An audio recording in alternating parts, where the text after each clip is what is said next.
নাবালিকা মেয়ের বিয়ে রুখলেন মা। প্রতিবেশী যুবকের সঙ্গে কাটোয়া থানার পানুহাট দাসপাড়ার বাসিন্দা এক নাবালিকার বিয়ে ঠিক করে ফেলেছিল তার দাদু ও মামা, কিন্তু বিয়ের আগেই থানায় ফোন করে খবর দিয়ে দেন তার মা।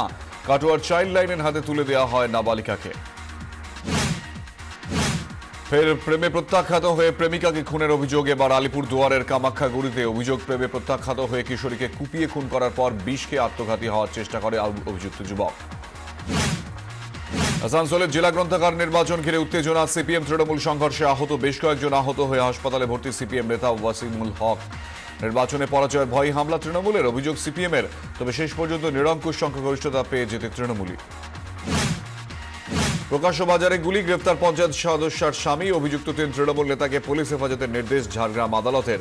পশ্চিম মেদিনীপুরের বিনপুর মেলার মধ্যে তৃণমূল কর্মী তরুণ ঘোষকে গুলি। অভিযোগ তৃণমূল নেতা রাজেশ মণ্ডল ও তাঁর পঞ্চায়েত সদস্য ঝুমা মণ্ডলের বিরুদ্ধে।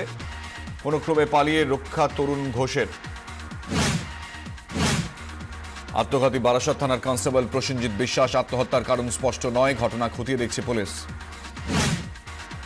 অন্ডালে বাড়ির ভিতর থেকে যুবকের বাক্সবন্দি দেহ উদ্ধার। ওই দেহ দেবানন্দ বাউরির। লালমতি নামে এক বিধবার সঙ্গে তাঁর সম্পর্ক ছিল বলে স্থানীয়দের দাবি। গুঞ্জন তাঁদের বিয়ে হয়েছিল বলেও। বিয়েতে অমত ছিল লালমতির শ্বশুর বাড়ির, সে কারণেই পরিকল্পনা করে খুন সন্দেহ পুলিশের। জিজ্ঞাসাবাদের জন্য আটক লালমতি।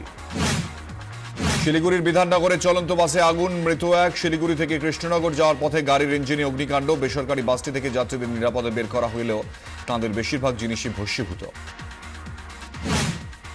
সুরাতে বাড়ির একাংশ ভেঙে দুর্ঘটনা। চাঙড় ভেঙে মৃত্যু 3 মহিলা এবং জখম 21। তাদের মধ্যে 12 জনকে প্রাথমিক চিকিৎসার পর ছেড়ে দেওয়া হয়। 40 জনের পুরনো বাড়ি এবং 40 বছরের এই পুরনো বাড়ি বিপজ্জনক ছিল এবং চিহ্নিত করে মালিককে কোনো নোটিশ দেওয়া হয়েছিল কিনা সেই খতিয়ে দেখছে মিউনিসিপ্যাল কর্পোরেশন। আগেও বহুবার মন্দিরে দেখা গিয়েছে তাঁকে। এবার হরিদ্বারে গঙ্গার ঘাটে দর্শন মিলল কংগ্রেস সহ সভাপতির। সঙ্গে উত্তরাখণ্ডের মুখ্যমন্ত্রী হরিশ রাওয়াত। নির্বাচনী জনসভা সেরে রাতে হরকিপৌরি ঘাটে যান রাহুল গান্ধী, অংশ নেন আরতিতে। অবহেলিত উপেক্ষিত শিশুদের প্রতিভার খোঁজে আবৃত্তির নৃত্য অঙ্কন প্রতিযোগিতা আয়োজনে সরিষার সরকার পাড়ার গোপী তেস্তা ফাউন্ডেশন। সঙ্গে বিনামূল্যে স্বাস্থ্য পরীক্ষার ব্যবস্থাও।